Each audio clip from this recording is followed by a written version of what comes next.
ওনারে সাইরা দেন। একটা কথা কবি না। আপনি কারে ধরছেন আপনি জানেন? আপনাদের এই গ্রাম থেকে বাইরে হতে দেওয়া যাবে না। আর আপনার বন্ধুরে অলরেডি আমার লোকজন আটকায় রাখছে। অলরেডি আমি চেয়ারম্যান বাড়ি থেকে বের হয়ে আসছি। চেয়ারম্যান বাড়িতে ফেরত যাওয়ার তার প্রশ্নই আসে না। আমার নাম হচ্ছে মতি ডাকাত। আমি হচ্ছে ডাকাতি করতাম, এখন আর ডাকাতি করি না। বেশি যদি কথা বলেন না, চেয়ারম্যান চাচা নিজে নির্দেশ দিয়েছে আপনাকে ধরে নিয়ে যাবার। যাবেন নাকি তাই বলে? চেয়ারম্যান আমাকে ধরে নিয়ে যাওয়ার নির্দেশ দিছে? জি। মতি ঠিকঠাক ধরে আনতে পারবো তো? পারবো মানে?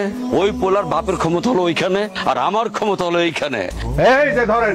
সাব্বাস মতি, সাব্বাস। এসব কি হচ্ছে? আরে জামাই দেখলে আইসা পড়ছো, আল্লাহ কাছে লাখ লাখ শুকরিয়া। এই তুই এনে কি করস? তুই সামনে চোখের সামনে থেকে যা, যা এখান থেকে যা। তোমার পাশে আমার মেয়ে থাকবো। এই যে হাত ধরে রাখো, এই হাত কোনোদিন ছাড়বো না। কে মেয়ে? কে আপনার জামাই? আরে বাবা, কয়দিন পরে তো হবা। আমার মাইয়ার জামাই করার জন্যই তো তোমার ধরে আনাইছি। আপনি কিন্তু আমাকে চিনেন না। আমি কি কি করতে পারি সে ধারণা কিন্তু আপনার নাই। ধারণা আছে, সব আছে। একবার যদি তোমার বাবা জানতে পারে আর তুমি ঢাকায় যাইতে পারো, তাহলে বড় বড় পুলিশ অফিসার সবাই সে পড়বে আমারে ধরার জন্য। কিন্তু সে সুযোগটা আমি তোমারে দিব না আব্বাজান। তাহলে আপনি কি চান? তোমারে আমার মাইয়ার জামাই বানাইতে চাই। তোমার এখন সামনে দুইটা রাস্তা খোলা আছে। একটা হইলো আমার এই মাইয়াটারে বিয়া কইরা বধূ হিসেবে পাঁচরে নিয়া সোজা চলে যাবো বাড়িতে।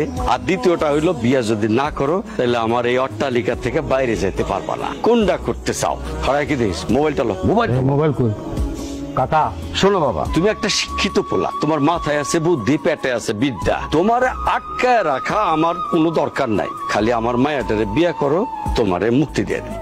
আপনি বেশি চিন্তা করেন না, আমি বাড়ির ছায়ের পাশে আমার লোকজন আমি ফিট করে রাখছি। আর ওইটা আমার মাইয়ার জামাই, তারে সম্মান দিয়ে কথা কও। বাবাজি তুমি কিছু মনে করো না, ও হইলো মতি, মানে মতি ডাকাই। তার কি একটা দিক দিয়ে সে আবার ভালো, আমার কথা ছাড়া কোনো কাজ করে না। সুতরাং এই বাড়ির থেকে পালানোর কোনো চিন্তা ভাবনা করো না। আমার বন্ধুকে কোথায় রাখছেন?